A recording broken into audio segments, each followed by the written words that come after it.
अरे कौआ अंधो रात में दिन में उल्लू भैया ए अरे कौआ अंधो रात में दिन में उल्लू अरे कामी अंधो रात दिन जागी बुद्धि गई सब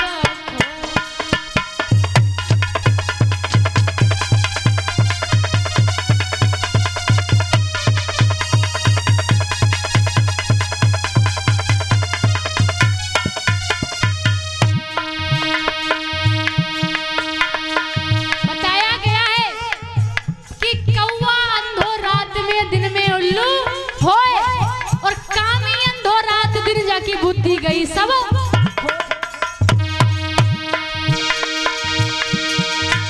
अरे पर नारी की प्रीत भूस की तपनी शायद रो कलेजो चीरा हो तनाया परी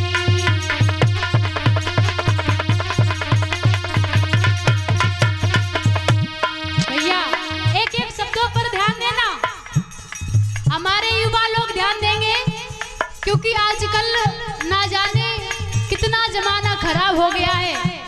अपनी पत्नी कितनी अच्छी होए दूसरे भैया, अपनी पत्नी चाहे कितनी अच्छी होए लेकिन इन्हें पराई स्त्री अच्छी लगती है। और अपने बच्चे चाहे कितने भी खराब हो, अंधे हो, लंगड़े हो, लूले हो, बच्चे अपने ही अच्छे लगते हैं, इसीलिए सुधर जाओ। अरे पर नारी की प्रीत भूस की तपनी शैलो कलेजो चीरा हो तनाया परी।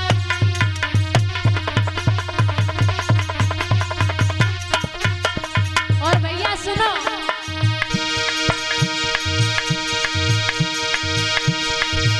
अरे जय सोई रंग कुसंगति चादर तय सोई रंग पराई क्रिया। अरे हाल ही में हंस के बोले और हाल ही कर दे तुम।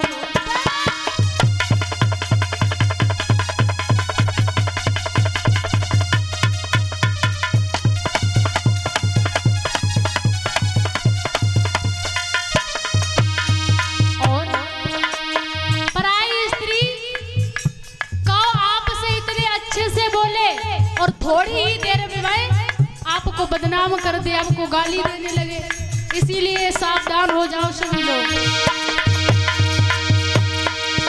अरे धोबी की नाली को कहा मिले जमे मैल छठे सब ही कपड़ा को।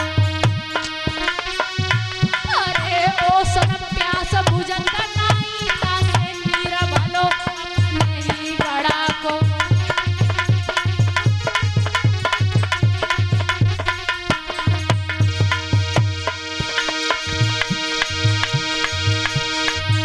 अरे नहर समय पे नावे तो घर की नाली ही अच्छी। अरे ब्यूटीफुल मत चलन नार से काली काली ही अच्छी।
गोविंद भगवान की, बोलिए सच्चे दरबार की।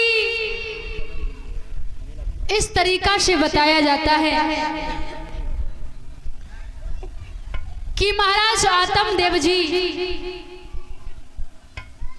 मरने के लिए जंगल में जाते तो विचार किया कि हम नहीं मरेंगे, फिर सोचा कि अब तो हम जिएंगे भी नहीं। जैसे ही आत्महत्या करना चाहा तो वैसे ही नारद जी आ जाते हैं।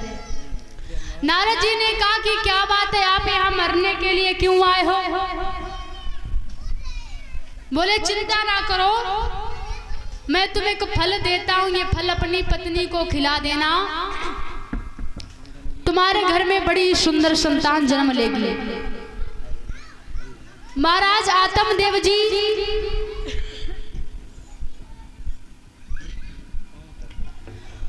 उस फल को लेकर के जैसे ही घर में आए हैं, धुंधली को दिया। धुंधली ने मन में विचार किया कि ये फल खाने से कहीं गर्भ रह गया तो उस बच्चे की सेवा कौन करेगा, क्योंकि आजकल भैया हमारी माताएं जो पहले हुआ करती थी, इतना ज्यादा काम हुआ करता था माताओं कि पहले आटा भी चक्की से घर में ही पीसती थी, है ना। पहले आटा भी घर में पीसा जाता था और जितने भी काम हुआ करते थे सब घर में होते थे। लेकिन जैसे सुविधा बढ़ती जा रही है वैसे वैसे लोग आलसी होते जा रहे हैं, है ना। जैसे जैसे सुविधाएं बढ़ती जा रही हैं वैसे लोग आलसी हो गए। अब धुंधली ने मन में विचार किया कि ये फल कहीं खा लिया तो 9 महीने उस बच्चे की उदर में रखना पड़ेगा, फिर उसका जन्म होगा, पीड़ा होगी, फिर ये तो सब छोड़ो कि उसकी सेवा कौन करेगा।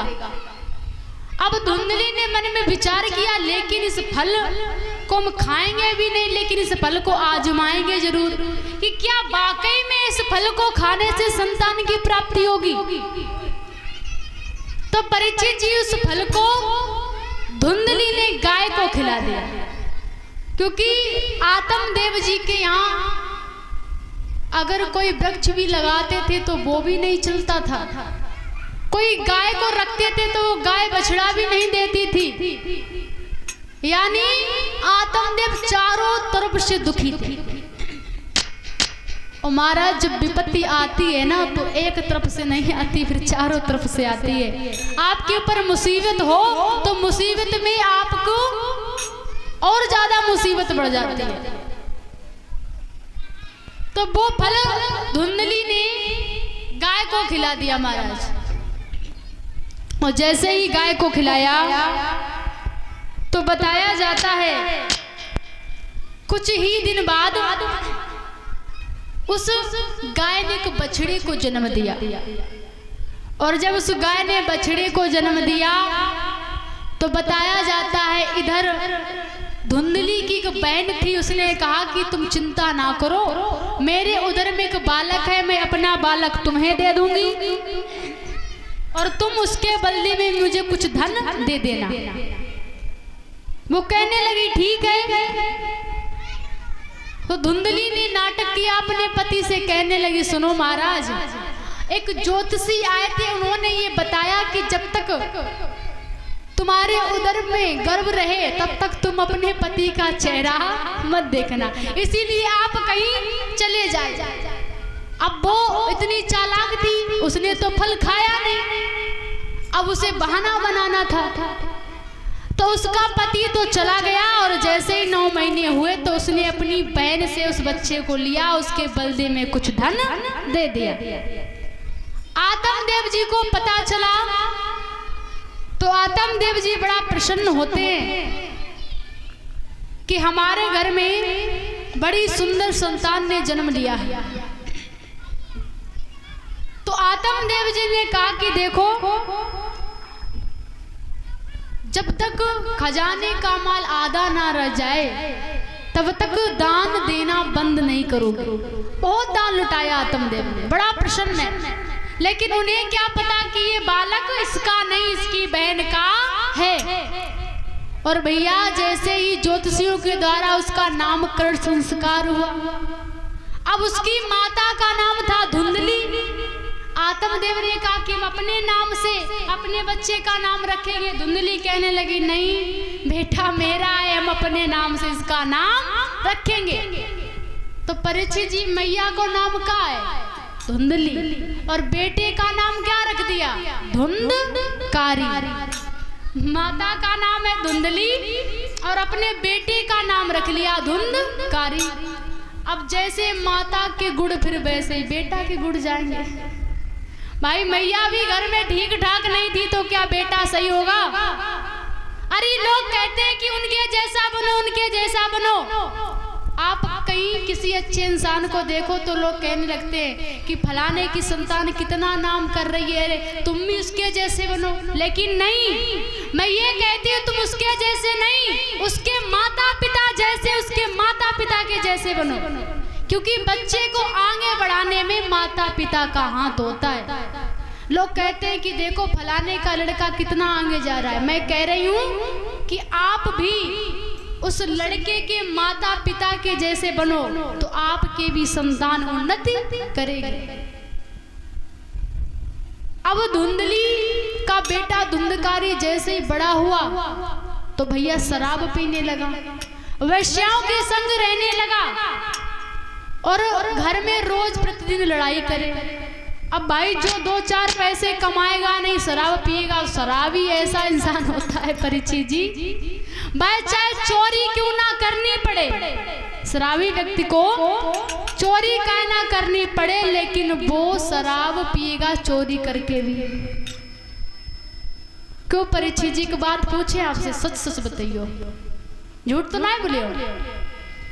अच्छा आपके इस गांव में हम दूसरी बार आए हैं, सभी भक्तों का बड़ा प्रेम है। अगर प्रेम ना होता तो क्या हम आ पाते? नहीं, आपका प्रेम ही हमें खींच कर लाया। वैसे दूसरी जगह से भी बहुत फोन आए कथा के लिए नवरात्रि में, लेकिन मना कर दिया। जहां प्रेम होता है व्यक्ति वहीं जाता है। तो सच सच बताना, इस गांव में मेरे हिसाब से तो शराबी व्यक्ति नहीं होंगे, हैं? तो इसका मतलब हम गलत सोच रहे। भाई कथा होती है, भागवत होती है तो सभी धार्मिक लोग होंगे। भाई देखो हर व्यक्ति कथा हर गांव में नहीं हो पाती है, क्योंकि लोग कमेटी नहीं बन पाती है, कोई उधर जा रहा कोई इधर जा रहा, विचार मिलेंगे नहीं, बातचीत बन नहीं पाएगी तो काम कैसे होगा। और फिर वो भी भागवत कथा, लोग सत्यनारायण की कथा अपने घर में नहीं करवा पाते हैं और भागवत कथा करवाना तो बहुत बड़ी बात है। तो परीक्षित जी वाकई में आए, इस गांव में शराबी हैं? फिलहाल कोई बात नहीं, अब जो होंगे वो सुन रहे होंगे, बोले ये पीछा छोड़ने वाली नहीं है। अब बात आ जाती है तो कहनी पड़ती है। अच्छा शराबी व्यक्ति की एक आदत बढ़िया है, बताएं कौन सी? जब वो शराब के नशे में होता है तब वो झूठ नहीं बोलता। शराबी व्यक्ति चाहे पूरे गांव का गरीब हो, लेकिन जब शराब के नशे में होगा तो कहेगा देखिए भैया ज्यादा बकवास मत पढ़ो, मैं पूरे गांव को खरीद लूंगा, मैं इतना पैसे वाला हूँ। मतलब वो पूरे गांव को खरीद लेगा और इतनी बड़ी बड़ी मारेगा। उससे कहो कि भैया क्या आपने पी रखी है? बोले पागल हो क्या? अरे हम पीते ही नहीं है, तुम्हें क्या लगता है कि हम शराब के नशे में? और चाहे सवेरे सवेरे कुल्ला शराबी से हो गए, लेकिन क्या कहेगा कि हम शराब नहीं पीते।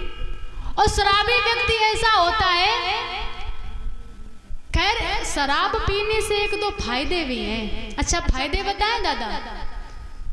शराब पीने से पहला फायदा ये है कि उसके घर में चोरी नहीं होगी, उसके घर में चोरी नहीं होगी। वो क्यों नहीं होगी? क्योंकि बेचारे चोर भी जानते हैं कि इसने रखा भी क्या होगा। भाई सब बेच बेच के पी ली होगी। एक बात बताएं, हम अपनी गांव की बात कर रहे हैं। एक व्यक्ति है मेरे गांव में, उसके नाम में 60 बीघा खेती है और उसने पी पी करके 5 बीघा भी नहीं रखी, सब बेच दी। उसके घर में कुछ नहीं बचा तो चोर भी सोचते कि किसके घर में चोरी करने के लिए जा रहे हैं। और खैर क्षमा करें, शराबी व्यक्ति से यदि शराब के नशे में व्यक्ति जा रहा है तो गली के कुत्ते भी नहीं भौंकते, क्योंकि वो भी जानता हमारी बिरादरी के हैं। बोलिए गोविंद भगवान की, बोलिए दुर्गे मैया की। आइए सभी वक्त एक छोटा सा कीर्तन बोलेंगे, क्योंकि जो लाइव चल रहा है ना, तो एक भैया की फरमाइश आई है। बोले दीदी हम कथा कहे थे उन्नाव में, तो संदीप भैया जी लिख करके भेज रहे हैं कि दीदी एक भजन सुना दीजिए, तेरी गलियों का हूँ आशिक। वो भजन काफी इनको पसंद है। आइए 2 लाइनें सुना देते हैं, भैया की इच्छा है तो।